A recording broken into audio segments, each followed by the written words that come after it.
America Chika, Mr. Cashflow, nabalazeeko ku another side nti bulijjo mmanyi ono kisajja kyaffe ekirimi lima akola lima nga version gye mummanyiddeko naye nga engeri gye ndi musomesa nayagadde okubasomesaayo akalala nti bw'okola kola nnyo naye funangayo time for yourself, funayo time eya famire yo naye nga ogitambuliza mu mbeera ezikugwanidde. Ate era ekyo kiyigiriza abantu nti omukwano tegufeedinga. Oyo mukyala wange emyaka gisuse mu 35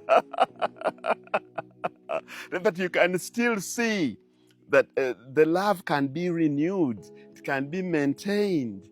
Naye nga mwabaddemu message yange esingako obunene bannange abasinga temwategedde nti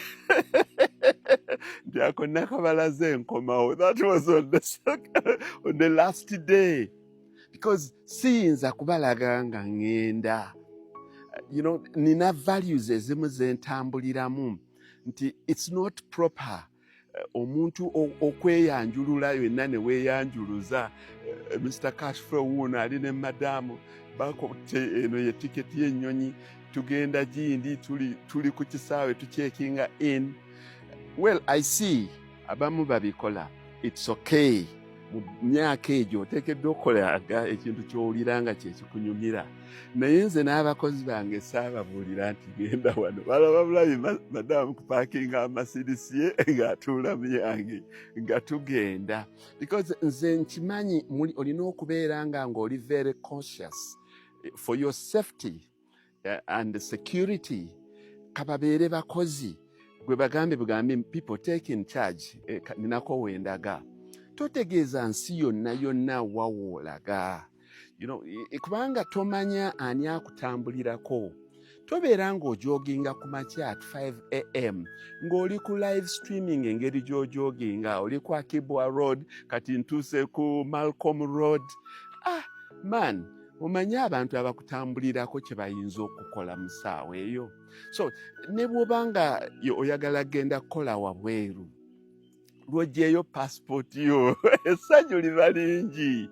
But I wouldn't advise ogende ku social media owube passport obagaye nti kiwedde kati time yange nange yo genda okukola ku ssente yiino ezuuse. Kuba batatwagaliza baba bangi. I mean, it can be fun and good to you, naye wabangako keweerekereza. Abantu agenda kuwasoba kufumbirwa, kuno okusonda kwabaleetera obuzibu okukyala, ensi yonna neekumanya.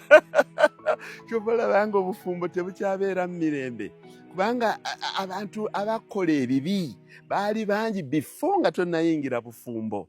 Abantu tusaanye okwegendereza. Kati nze nalazeeko katono ne we nabadde n'ekifo saakyogedde because mu bugenderevu, because I should not pinpoint myself, kubanga tomanya ani atakwagaliza.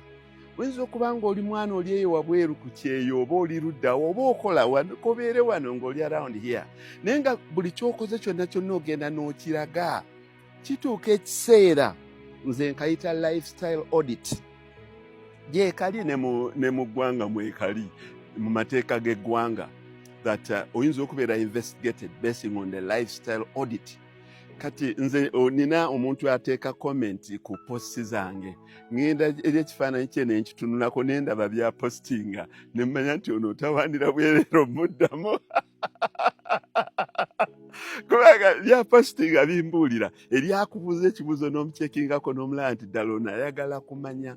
So bambi era ng'enkola yange bweri mbagamba nti ndi musomesa, ekyo nakyo bannange mbasaba mukitegeeremuuko okwo nti oli wabweru okola, ozimbye ennyumba yo, otandise oguze emmotoka ogirese ne Uganda, okoze bwoti, mukama wa kukozesa eriko obeere ng'oli ku kyeyo. Ayinza okuba ataapinga mu akawunti yo.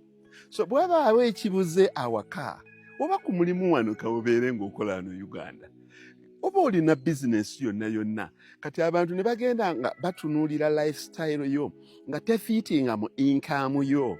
kati nga mumanyi mwamba ndi kakiika musomesa mulimi mugenda okulaba nga nkyatalinze plane ntaddeko famire yange yonna titugenda ku holiday Maldives ozo kyo nkisuka abantu bennyini mwe musooka okunteekako audit nti kakiika sente tazijja mu kulima waliwo ekitali nenkulaga nti nagulidde mukyala wange nagulidde mutabani wange Lamborghini nengulira ndi mulimi nnyo. Abantu bakolako lifestyle audit. Eriyo n'ebitongole ebirala ebinene waliwo ze gaye gwe mmanyi gwe basikire mu motoka ze baziteeka ku URA nakawe paka lwe bamusikamu ze bamusikamu ezimu yazirekayo. So bwe tuba tusharinganga kuno ku social media twegenderezenga nnyo obutalaga bintu naddala if they don't rhyme with your propensity n'obusobozi bwo.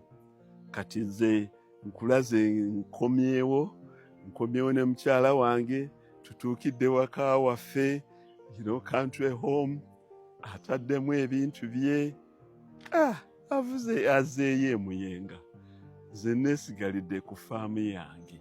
Naye kati bw'otunuulira tewaliwo kinene nnyo ky'amaanyi kye nalaze that there was lavish spending ti bakama baye bajanga nti omusajja oyo ayitiriza kubanga emmotoka eno maze nayo emyaka 5 ye naye alina benzi naye naye amaze nayo emyaka 7 nekeera enkya ogule benzi emu 2, 3, 4, 5 oziteeke mu luggya lwo bakukolako audit. Si muntu omu n'ebitongole ebirala byonna. Nze Muhammad Kakiika nga ndaze ebintu bingi nze ndaze ettaka ekyobugagga ekisingayo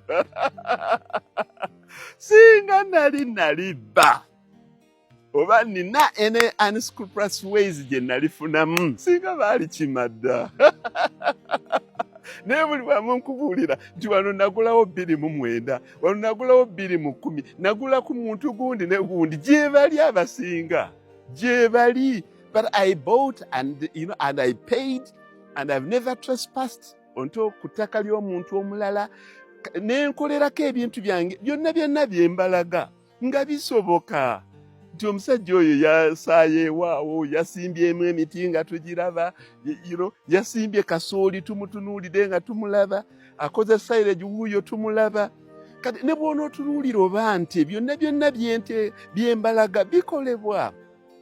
Kuba omusajja akulaga ebyo omusajja ono yakakola emyaka egisukka mu 35 ng'ate abadde akola walungi nti nafuuka expatriate nakola mu mawanga ag'ebweru okuva 1991 nga nfuna essaala ddene up to today nkyakola mu bitongole ebinene nga nfuna essaala ddene kati abantu tekibaleetera nnyo kwewuunya nnyo yakka mu nnyanja yakola bw'ati yakola kino nze sifunanga muntu aga nti Kakiika yakka mu nnyanja oba Kakiika be babatubba siwulirangako omuntu aga nti abo be bali mu gavumenti oba abo be batubba haramu because buli kintu ekyange kyenkola kisoboka siwuliranga nti oyo yatwala emikisa gyaffe mu kika. Why? Because I came when they are seeing. They know where I work. They know how long I've worked for. Nkoze emyaka mingi nnyo. Ebintu bye nnina biŋŋwanira. Sigambye nti buli muntu yenna yabeera ne sirinayo kintu kitiisa nnyo.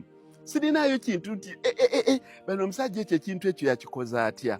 So my message today okubalagako kaholire kali ddala nali nkoze nga nkooye nga njagala okubalaga ng'ate nange omulimu omubiri gwange nagwo kikulu kubanga naawe obulamu bwo kikulu nembalaga nti owummulangamuuko wadde oyagala nnyo okukola ssente omanyanga akaseera ak'okuwummula naye owummudde n'ani famire yo first wummula ne famire yo naye mbalaga n'obbalaga nti ate temulaganga nnyo extravagance basaabalaze nga nti ndi mu kifo ekyebbeeyi ennene nnyo ate nembalaga ne live within the perimeters.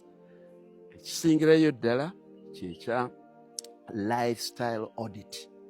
Mubeere nga beegendereza ku ono social media nga mulaga ebintu ebimu ebijja baleetera question marks nga nnyingi. I know excitement ebeerawo naye mubeere nga beegendereza nnyo that when you are audited, nga auditing kibakubuuliriza, when you are audited you can justify, you can prove nti ekintu kino ddala kituufu era kisoboka. Kyekyo bannaye.